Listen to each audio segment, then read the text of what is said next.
Someday all my virtues will be gone.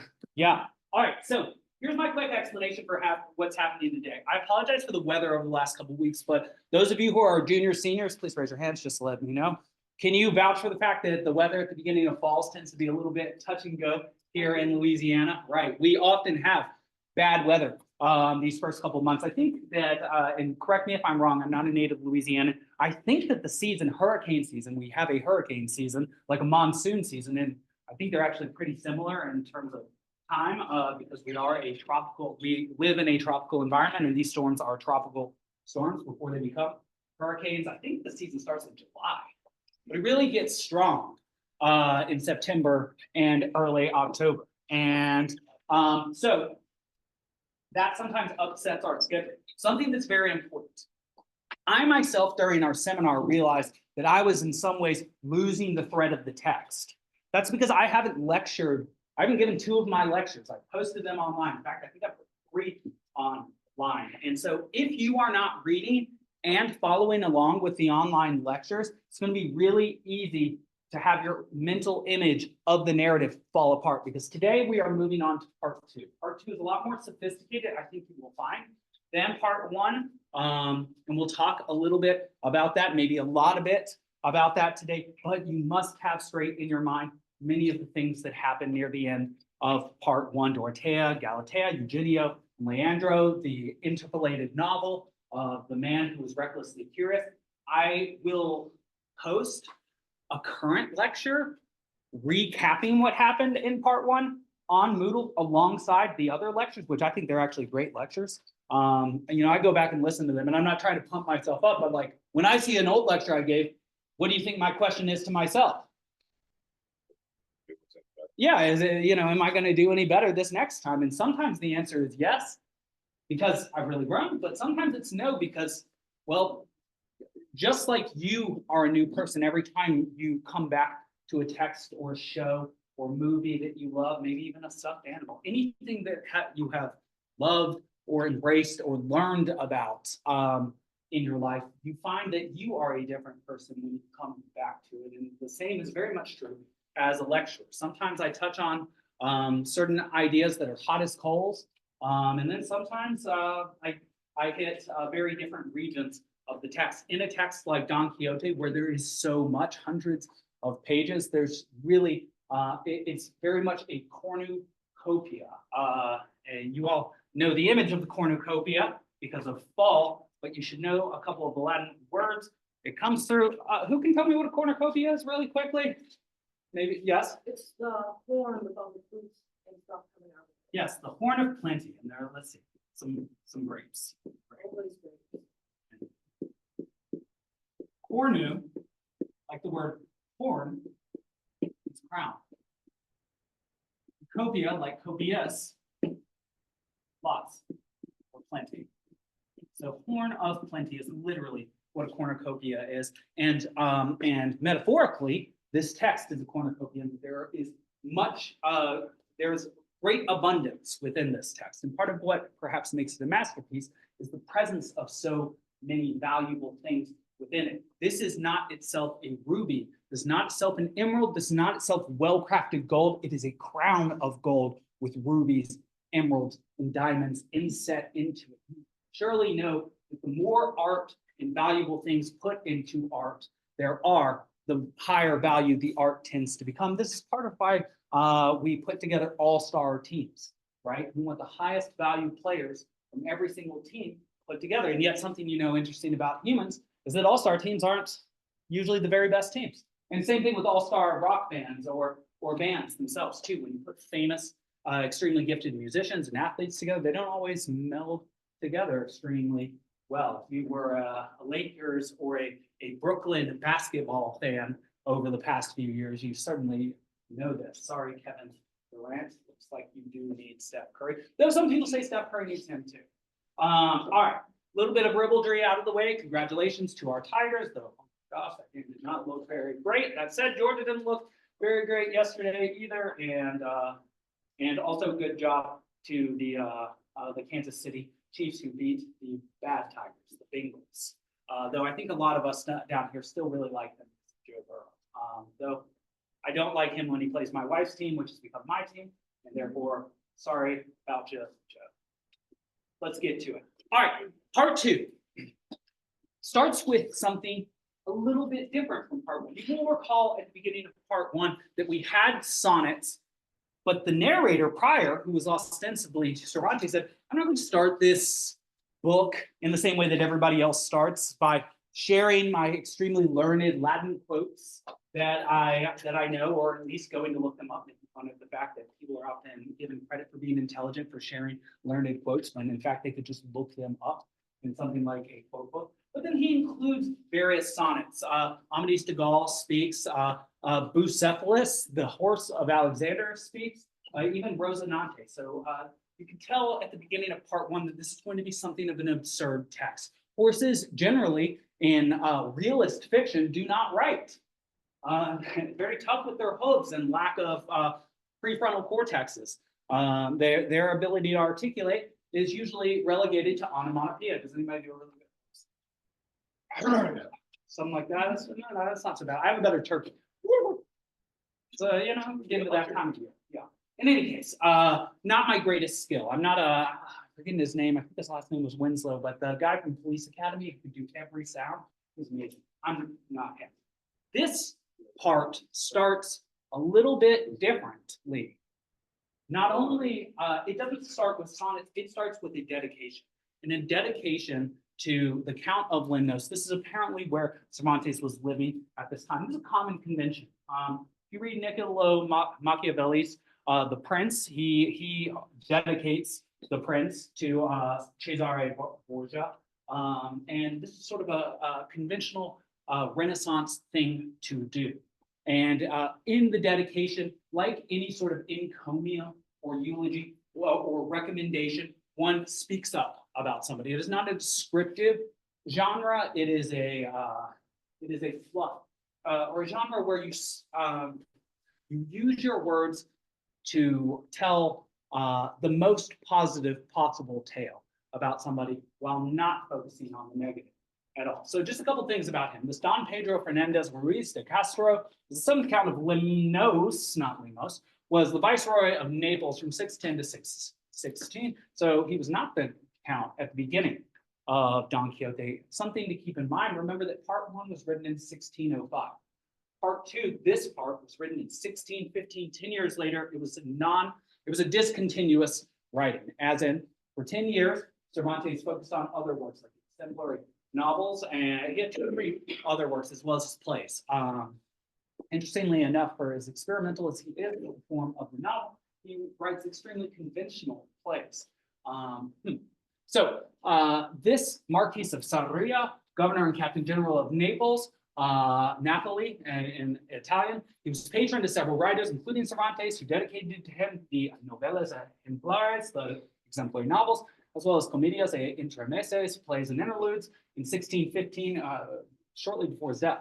The second part of Don Quixote, also in 1615, as well as Pericles y Sigismunda, a Byzantine novel in 1616, 5 days before Cervantes' death. So Cervantes has finally found a patron to put him up. The idea of a literary patron goes back thousands of years, but one of the most famous literary patrons that literary people know about was a man from the 1st century BCE Rome named Maecenas.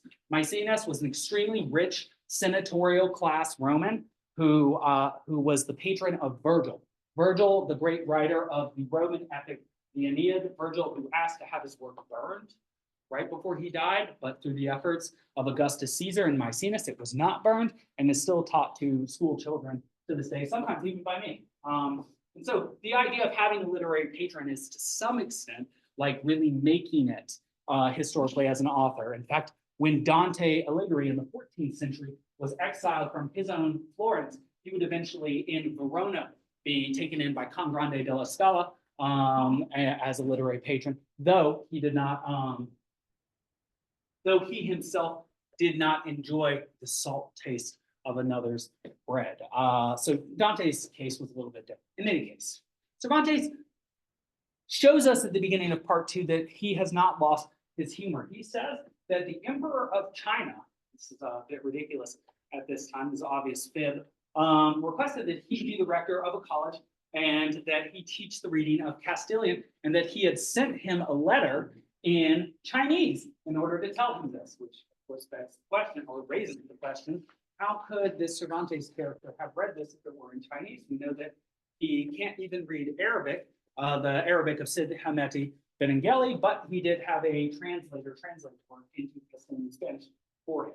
In any case, the emperor, however, did not send anything to cover the expenses, so Cervantes says that he's not going to go to China. He claims he serves too great a monarch anyway, the Count Lemnos, and that his health, unfortunately, is not up to travel, which we could definitely speculate on at this time. He died in 1616. This work comes out in 1615. He's getting a little bit on in his life.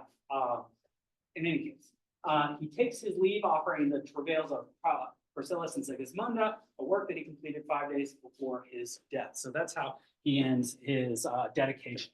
We then get a prologue to the reading. Lord save me, how impatiently you must be waiting for this prologue, is how he starts this prologue, which I really love, because myself being somebody who very much enjoys this text, I know exactly who he is, this Cervantes, when he says this, and what he is saying. He is saying that you must have waited 10 years idle, or in this case, he doesn't just say desoccupado lector, idle reader. He says, he calls us either regal or humble. There's a paraphrase, regal or humble reader, because we could be one or the other, which itself speaks to the emerging and changing sociology of reading at this time. Remember that in the 15th century, the printing press came around, 16th century, early 16th century, Protestant Reformation.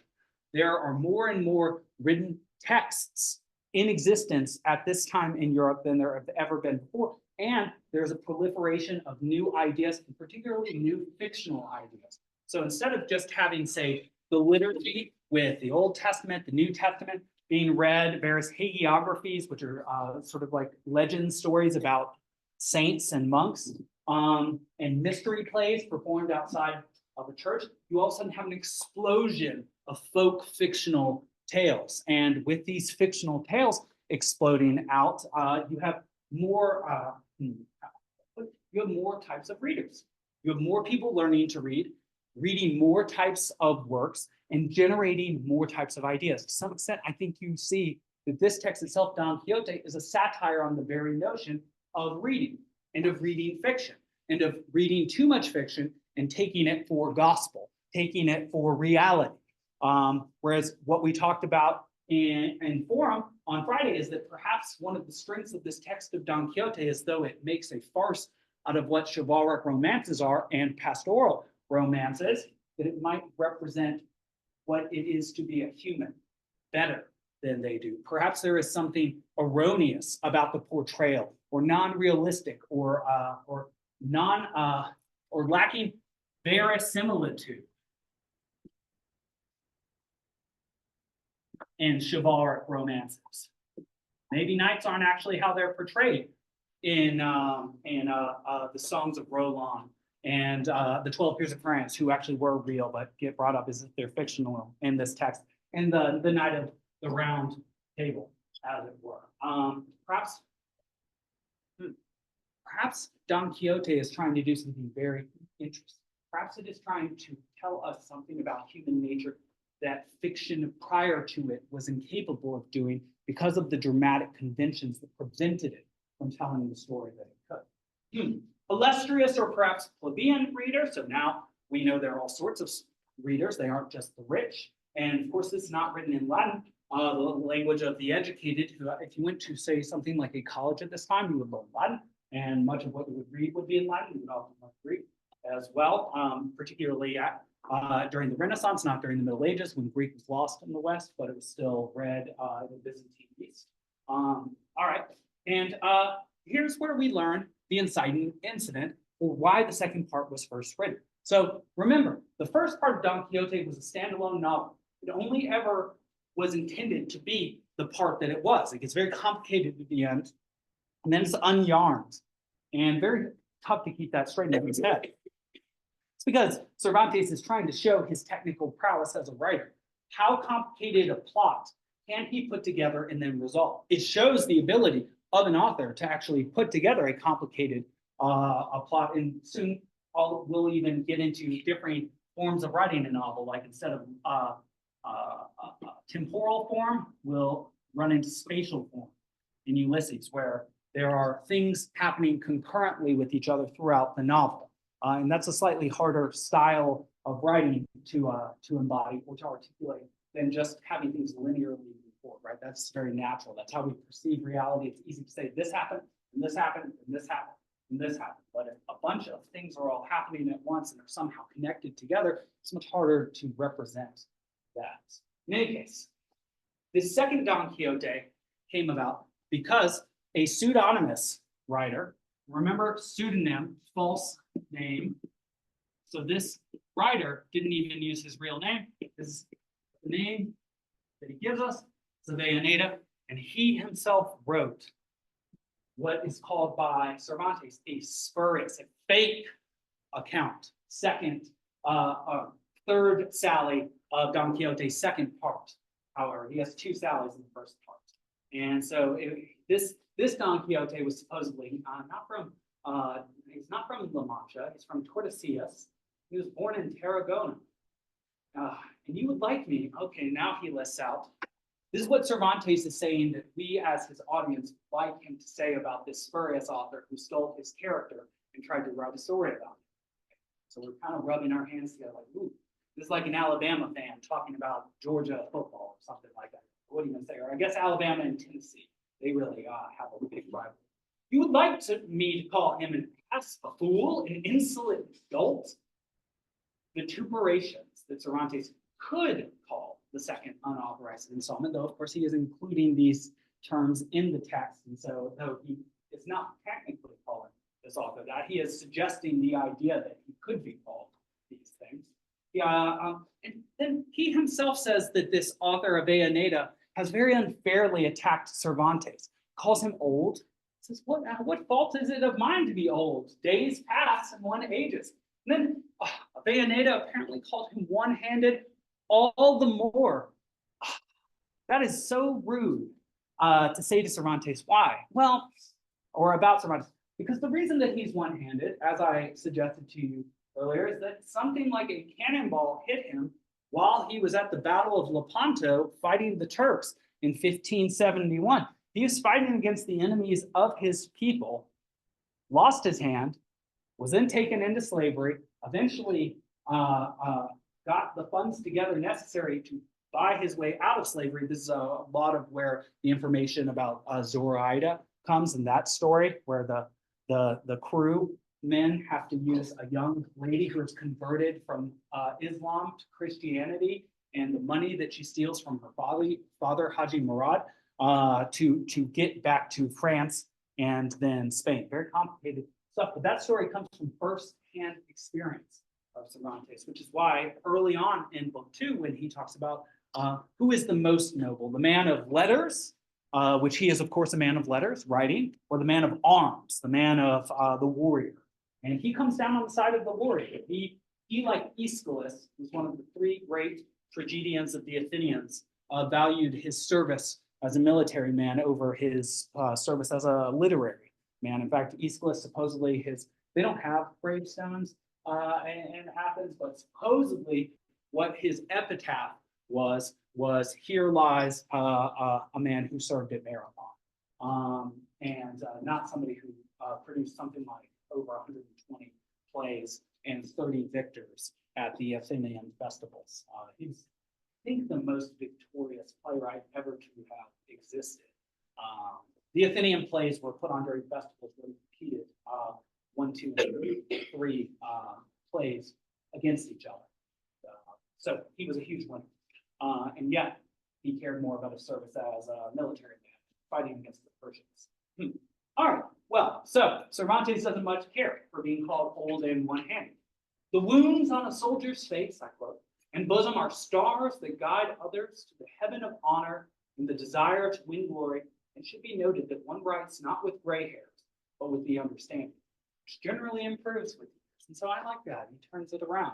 To be aged as a writer suggests that one may have greater experience, wisdom, and maturity to share with those who read one's words. And so to be old perhaps is a terrible insult by both nature and society to one, and yet there is value to it, particularly if one is sharing one's thoughts, which is what Cervantes is doing. And so to call him old is no insult at all, he says. And this is his typical, he is showing his, in a tour de force sort of way,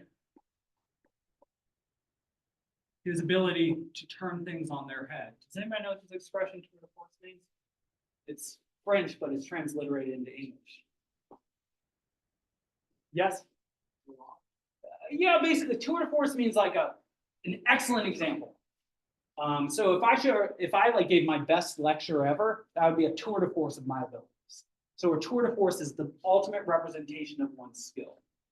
I think is a good paraphrase. All right, good. I'm gonna move a little bit faster.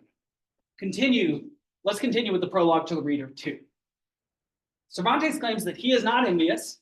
He claims that his novels are supposed to be more satiric than exemplary. Remember that satire is comedy. Satire is comedy where one represents something. One represents something as if one is attempting to honestly represent it while changing something to make the representation comic. And so it would be like if the thing you knew me about was having long hair. Somebody got up here before I was supposed to lecture, and they had like a mop on their head and they couldn't even see. Everybody would laugh because you were obviously referencing me, but it was like kind of a rude representation of me that was still obviously me. That would be good satire. I mean, that would be satire. I don't know if that would be good satire.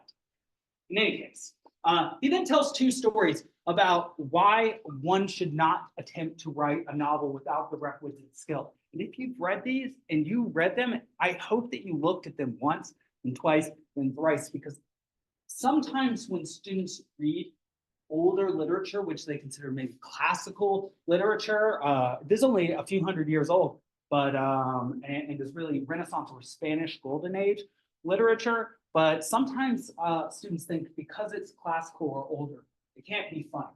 There can be things included in a text that might have been funny at some time, but they can't possibly be funny to us now. That's just not the case when it comes to these two stories. The one about the blown up dog is ridiculous. He tells a story about this is what somebody who sets out to write a book should do. They should know how hard it is to blow up a dog. There was once an old man, and he had tubes, like balloons. And he used this tube, or sorry, like a giant tube that you can blow into. And he would take it to dogs and go to the behind of dogs. And then he would blow into the dogs until they were so expanded that they could float. And at the end of the story, he says, and that's hard work. And so not everybody that thinks that they have the capacity to blow up dogs, I mean, just think about it. Is that something you would want to do, blow up a dog? And I think about how rude, if you really think about what the person is doing and the sorts of like associative contacts with your mouth, the dog's anus. It's truly ridiculous. In any case, there's a second story, again, about a dog, which is supposed to show the mental incapacity of Avellaneda. In this case, this is somebody who seems to be sort of mentally either unbalanced or this is some sort of vagrant who's disabled mentally in some way or another. And he supposedly walks around this town with a rock. And whenever he sees a dog, he drops the rock on the dog. I don't know if you have any dogs, but you would probably not like that if your dog had a giant rock, dropped on. It's like, and so somebody, he drops this rock on one guy's dog's head, and the guy says, "That's a hound. How dare you do that?" And he beats this vagrant to within an inch of his life. Well, the vagrant continues to walk around with the stone, but anytime he even sees a little small one, Chihuahuas, I don't think were around by this time, and I don't think they were around in the old country ever. I think they came from this side of the world, though I'd have to really look into it. But anytime he sees any dog, he says, "Oh, that's a hound," and he doesn't drop the stone. And that is supposed to be, according to Cervantes, the feeling that a bad writer should have prior to writing a novel. That it is far too much of a task for them. The criticism that they might receive might be so vituperative, so powerful and painful that it wasn't even worth the effort. And so, in this case, who do you think is the guy with the stone? And who do you think is the guy who beats the guy with the stone to within an inch of his life? We're thinking of Avellaneda, the one who wrote the false part 2. And we're thinking of Cervantes.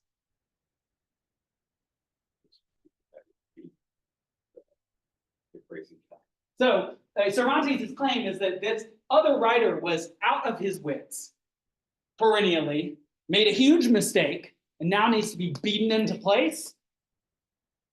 And that will be part of what this part 2 seeks to do.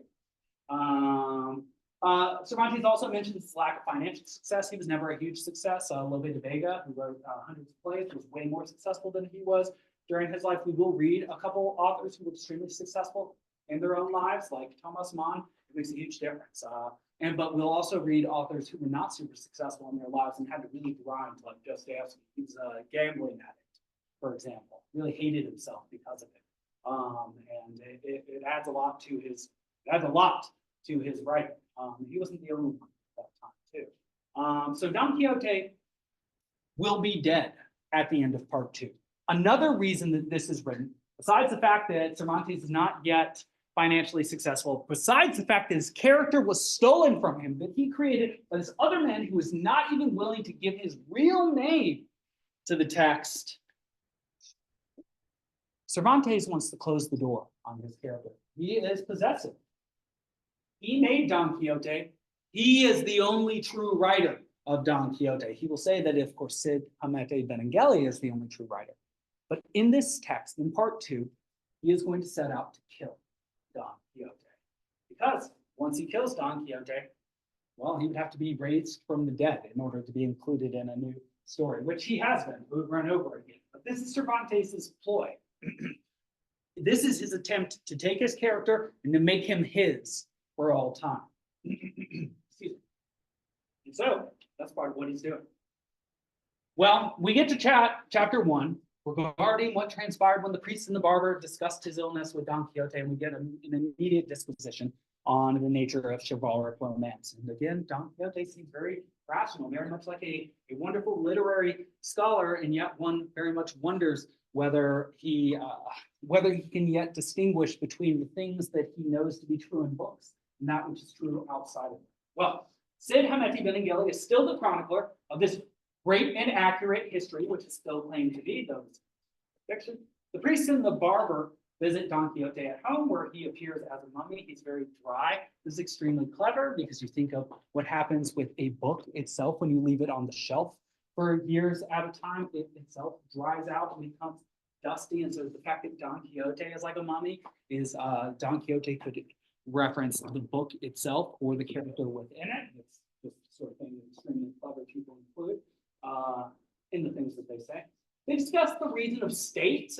This is an amazing work of philosophy at the beginning, and Don Quixote speaks with sanity and intelligence. He's described as a modern day Lycurgus and Solon. Any of you know who Lycurgus and Solon were? They were 2 of the 7 ancient sages of Greece. Lycurgus was the founding statesman of the Spartans, and Solon of the Athenians. And so this is high praise, high praise. Don Quixote, I shall die a knight errant, and let the Turk come down or go up whenever he wishes, however powerfully he can. Once again, I say that God understands. All right, great. Don Quixote still wants to be a knight errant. Good, because that's what we want to read about. The Barber story, and the insanity of the graduate of canon law from Osuna. Yes, of course. So, in order to test Don Quixote, the barber tells a story that's just a little bit too on the nose. Do you know what the expression "on the nose" means? Too close, quite closely related to the situation. Yes, and we might say too close for comfort when we say these sorts of things. Just put something too on the nose is like if you really don't like your stepmom and you give her a DVD that's 10 things I hate about you, it's not a very genteel thing to do. It's a little bit too on the nose, people would say. Not very subtle. And so the Barber story is about a licentiate who is in a madhouse, and he seems good. He's just talking in rational ways. But just before he leaves, one of the fellow madmen says to him, this is a great affront that you get to leave, but I, Jupiter, king of the gods, Jupiter is the Roman name for Zeus, the thunder god. So the licentiate, right before he leaves, right before he gets his freedom, says, oh, don't worry about Jupiter over there, because I am Neptune, god of the seas, and I will prevent him from keeping me from doing any damage to you all. And so he ends up being left in the madhouse, because as clever as he was and as much as he seemed sane, he just wasn't quite there. This story is told by the barber to Don Quixote. Don Quixote understands the meaning of it. He gets it. He's not so daft that he doesn't understand the analogous story. And he thinks that this is a rude story told to him because he is himself not like this character that believes himself to be Neptune. Though he will then go on a disquisition talking about how he is a chivalric knight and what the importance of being a chivalric knight is. So he is not so deluded that he can't understand an analogous story told in order to pinpoint his situation for what it is. But he is so deluded that even when he can do that, he doesn't understand that his situation is in fact a perfect analogy to the one that the barber put forth. That would be like if you had an F in this class and I were saying, I once had a student that had, a very low grade, below an E, but above a G. And this student didn't do this and this. And you were like, you're obviously talking about me, but my situation is totally different. And it's like, okay, well, maybe not. This further complicates the state of Don Quixote's so-called madness. He claims he is not Neptune, but he only wants to devote himself to making the world understand its error and not restoring that happiest of times when the order of knight-errantry was in flower. Okay, very good. The priest claims that knights-errant were fiction, fable, and falsehood, and Don Quixote tells of the looks of Amadis de Gaul, the height of the giant Morgante, the looks of Reynaldos and Orlando, and calls Angelica a seeker. So he is still not convinced of the truth that the priest says to him.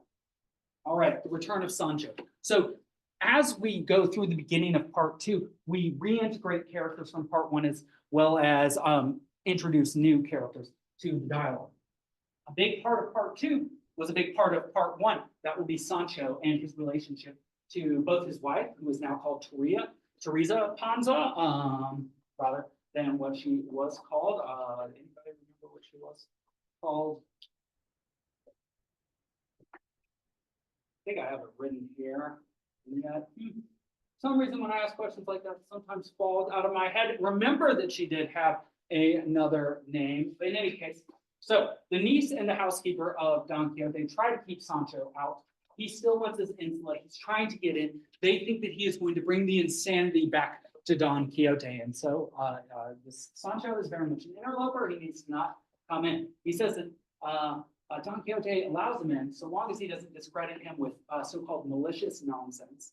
And Sancho claims that he was lured out in the first place on the first 2 sallies by Don Quixote. And so why is he now receiving such a cold welcome from him? He in fact cites the time that he was thrown by the blankets in the inn, the second time that they found themselves there. And Don Quixote claims that he felt that pain with, tries to cite a Latin quote where Sancho says, I only speak one language, or I only speak my own language. Don't quote Latin to me. And it doesn't seem like you felt as bad while I was being thrown in the blankets as I did, which fair point by Sancho. Sancho says the common people call Don Quixote a madman. The gentry said that Don Quixote does not deserve to be a Don. In fact, he is not a Don. He's crazy but amusing, brave but unfortunate, courteous but insolent. Don Quixote compares himself to Caesar. This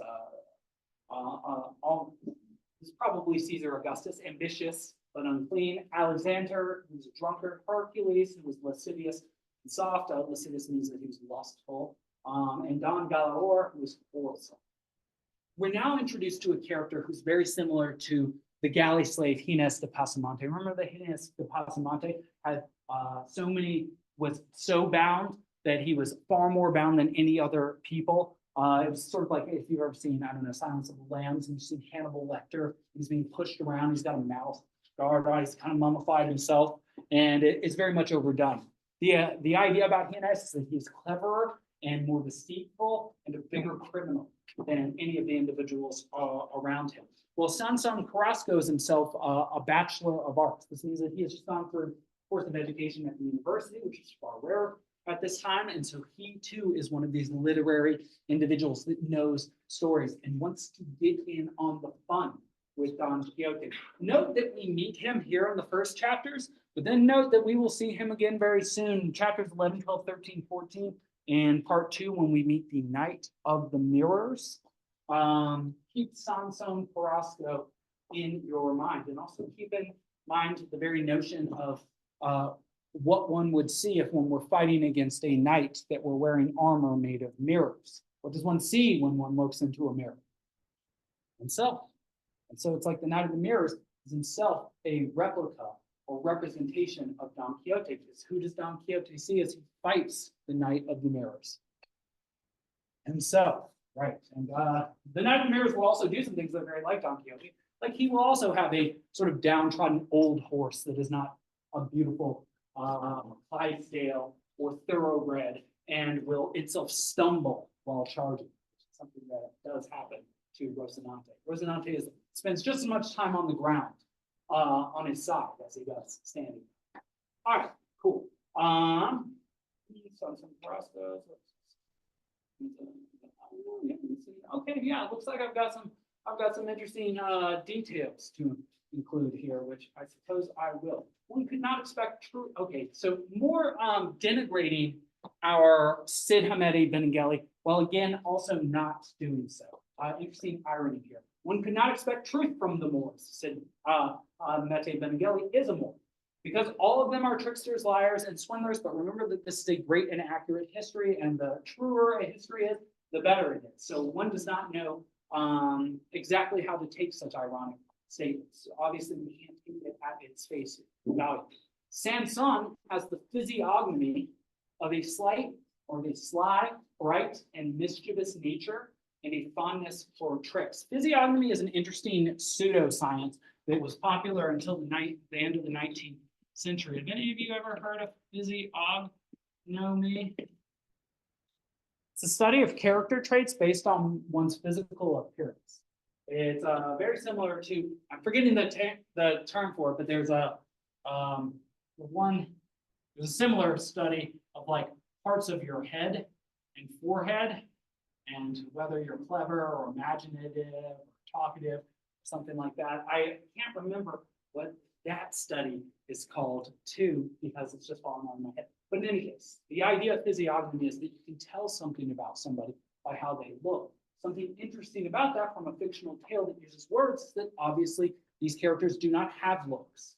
So when one is described as having looks that indicate a certain character, one is really being indicated as having such a character, because obviously no characters in fictional novels have physical bodies. This would be sort of like I once was at a lecture where a scholar was claiming that a character had clear indications of neurodegenerative disease. And I had to ask the person, I was like, okay, that's a really interesting idea. The only problem I have with that is that characters in fictional novels don't have brains.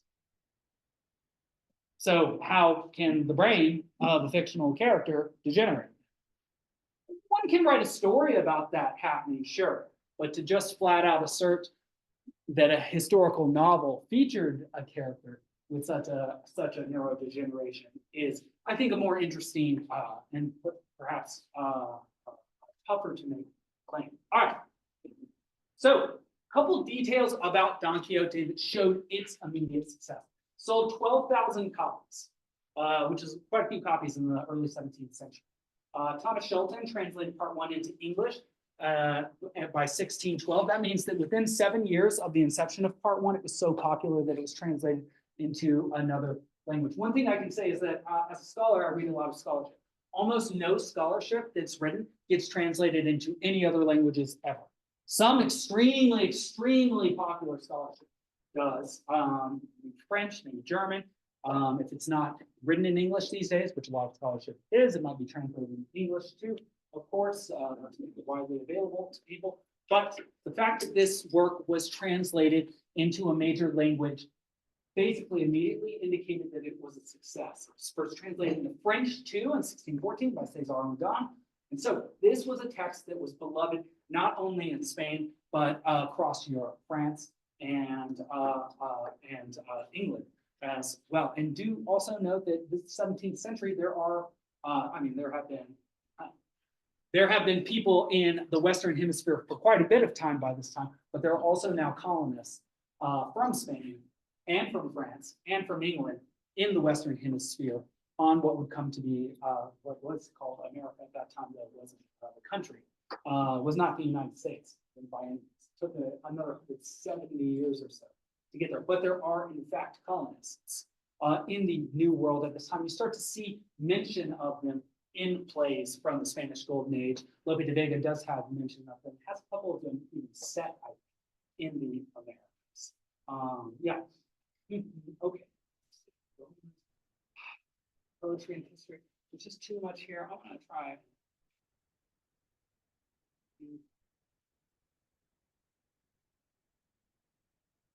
Sancho is eventually let in by the niece and the housekeeper to Don Quixote, and it is decided they are going to go on to the cellar. It is decided between Don Quixote and Sancho. However, Sancho is himself married, and so he must return to Juana Gutierrez, who is now called Teresa Panza, and he needs to now convince her that he needs to. And something that is noted about him by our narrator is that this chapter, chapter 5, some claim, according to the narrator, is interpolated because all of a sudden Sancho goes from being a sort of vulgar, food and wine loving and sleep loving peasant to all of a sudden being all of those things still, but having an articulate nature, being a little bit more capable of expressing himself in words. And so one wonders what has transformed Sancho. Is he now being written in a new way because the idea of him has developed in Cervantes' mind? Or would the narrative suggest that because Sancho has been exposed to Don Quixote, who himself is such a literary man, and speaks so well about literature and knight-errantry, that he has himself developed his ability to speak and to understand and to speak on issues of literary. And I suppose if Sancho can learn something from Don Quixote, any of us can learn something about literature. So let's see this quote here. If it was God's will, should be if it were God's will, to give me food with my feet dry and in my own house, not leading me through wastelands and crossroads, he could do it at very little cost and just by wanting it. Then, of course, my happiness would be firmer and truer. But what I feel now is mixed with sorrow of leaving you. So I was right to say that I would be delighted if it was God's will not to be happy. Look, Sancho, replied Teresa, ever since you became a knight-errant servant, your talk is so roundabout. Nobody can understand you. It's like Sancho has returned home, but has not returned as the same person. He now speaks in such a way that his wife, who now has a new name, Teresa, cannot even seem to recognize him. There's something deep there. A fictional character returns to his fictional home where his fictional wife now has a new name and doesn't seem to recognize him. Is this the same thing at all, this part 2, as part 1? Or is it something totally new? That's a question. Is it genealogically part of part 1? There are connections, same writer, but it's 10 years on, it's discontinuous, but the characters are the same, but they're new characters too. And it's in response now to a second work, which was not written by the first author, but there will be characters from the second work written by Avellaneda that are included in Don Quixote Part 2 in order to make fun of them. Which we will, and in fact, we will meet them. We will, in fact, Sancho will be so clever that he will convince a character from Avellaneda's Don Quixote that he wasn't in that book at all. Which if you really follow that is a pretty funny thing. It's, yeah, it's a pretty funny thing. All right, well, in any case, this manner of speaking and what Sancho says below is why the translator of this history considered this chapter apocryphal. Sancho wants his daughter Marie Panza to be a duchess and to marry a highborn individual. His wife, Teresa, wants her to marry a local boy of equal rank to her. They have an interesting debate. They use various proverbs. This Sancho will give proverb after proverb after proverb. Proverbs are like idioms or cliches. You know, one in the hand is better than two in the bush is a proverb. I often include proverbs, very Sancho-like, I guess. I don't often associate myself with him, but perhaps more him than Don Quixote, but maybe not.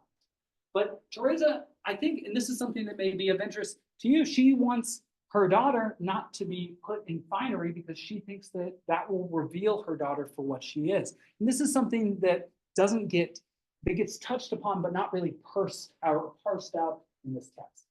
Can you just put Sancho in royal attire and adornment and put him on a throne and that's all that it takes to govern? Do you just put somebody in the seat and then everything else is taken care of? Or is there a certain skill set that is the joke of Sancho that even if he had an insula and were due, he wouldn't know what to do with it? And I want you to really think about this. Can you just win the lottery and then be happy with wealth? Can you just be given that which you think that you want most and then be happy with it? Do you have the skill necessary? I mean, even so, we're all young here. What if you were given your dream person to be with? Would you have the relationship skill to maintain the relationship at this point in your lives? Would you have the stability, the economic stability as a college student to have a long-term relationship that lasted? I mean, these are perhaps so. There are certainly young people who marry. There are certainly people who have married who are around your age and will be successful. And yet, is Teresa making a pretty good point? You can call our daughter a duchess. You can put duchess's clothing on her. You can bring suitors who are supposed to marry duchesses to her, but she's going to reveal herself for what she truly is. And in Teresa's mind, her daughter is a farmer's daughter. And so she would be most happy as a farmer. This is almost like an argument against social mobility. Sancho takes the opposite tact. He says, you put her in the right clothes. If I win this insula, she's going to marry a highfalutin guy. And that's just how it's going to be. But they do have this. And so I think that's of great importance. One last thing before we go. Oh, yeah, like that. Okay. I'm going to put a pin in this, and we're going to start with this on Wednesday. In chapter 10, we finally see Dulcinea of Toboso. What do I mean? Well, I mean this. Sancho will be told by Don Quixote that since he has seen her, because he was supposed to deliver a letter to her, which he didn't actually take with him, but he claims that he did see Dulcinea and then repeated to her the letter. He claims he's seen her. He hasn't seen her. Don Quixote is now going to tell Sancho to lead him to her. The problem is that Sancho has never seen Dulcinea. But since his master is crazy, perhaps he can pull a trick. Perhaps he can say that a peasant woman, who is not the most beautiful woman that he has ever seen, riding on a donkey alongside her two friends, is in herself an enchanted version of Dulcinea. And the only reason she doesn't look like a beautiful princess is because of the enchantment that is on the eyes of Don Quixote. All right, well, that's all we have today.